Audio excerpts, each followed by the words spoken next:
Hi everybody out there that's viewing today. My name is Jay Greenberg and I'm from Detroit Public Community School District and work at the Charles R. Drew Transition Center.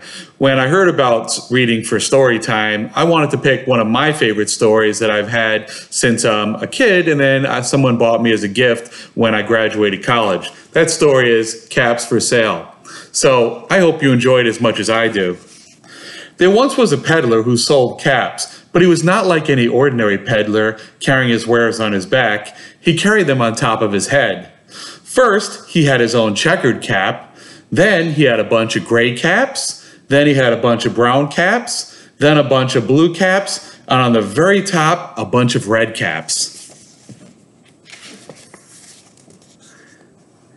He walked up and down the streets, holding himself very straight so not to upset his caps. He went, as he called, "Caps for sale, 50 cents a cap," and there he is. One morning, he couldn't sell any caps. He walked to the street, and he walked down the street calling, caps for sale, 50 cents a cap," but nobody wanted any caps in the morning. Nobody wanted even his red cap. He began to feel very hungry, but he had no money for lunch. "I think I'll go for a walk in the country," he said, and he walked out of town slowly, as to not upset his caps. He walked for a long time until he came to a very big tree. It was a nice place to rest, he thought, and he sat down slowly under the tree and leaned back little by little against the tree trunk not to disturb the caps on his head.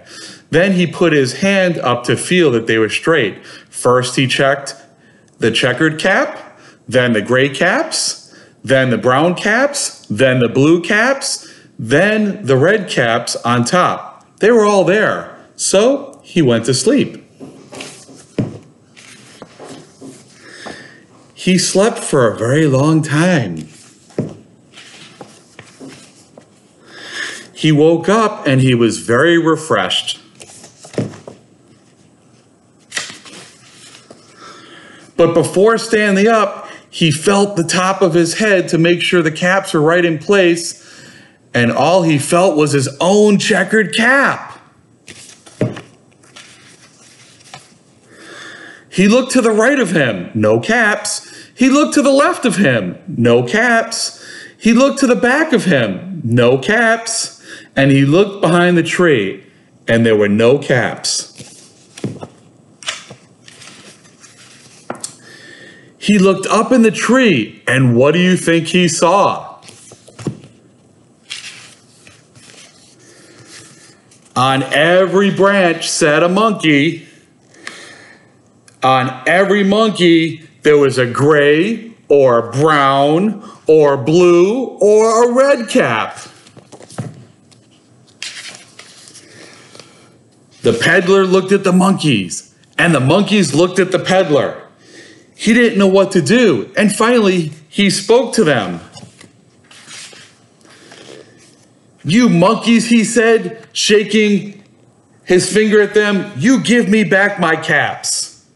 But the monkeys only shook their fingers back at him and went, "Tss, tss, tss."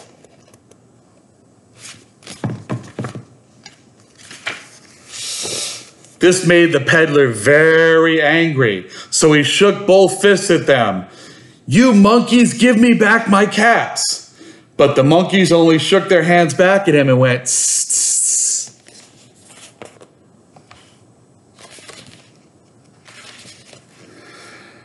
Now he felt quite angry.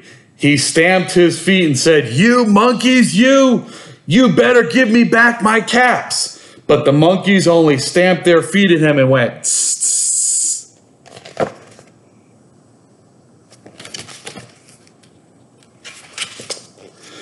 By this time, the peddler was really angry. He stamped both his feet and shouted, "You monkeys, you give me back my caps." But the monkeys only stamped both feet back at him and went, "Tss, tss, tss."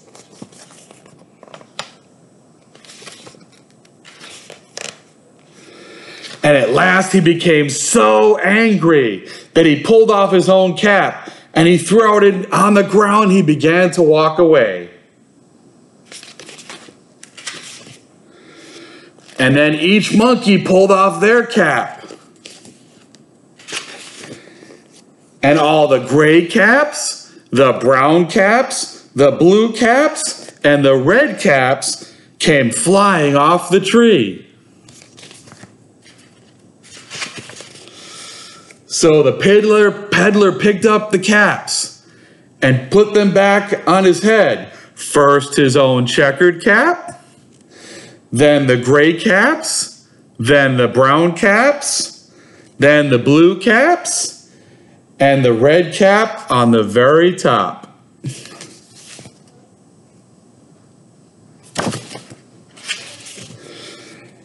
And slowly, very slowly, he walked back into town, calling, "Caps for sale, 50 cents a cap."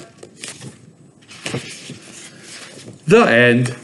I really hope you like this book. Like I said, it's one of my favorites, and I hope you'll join me again if I'm able to do story time one more time for you, or maybe more. Thank you so much for joining me, and have a great day.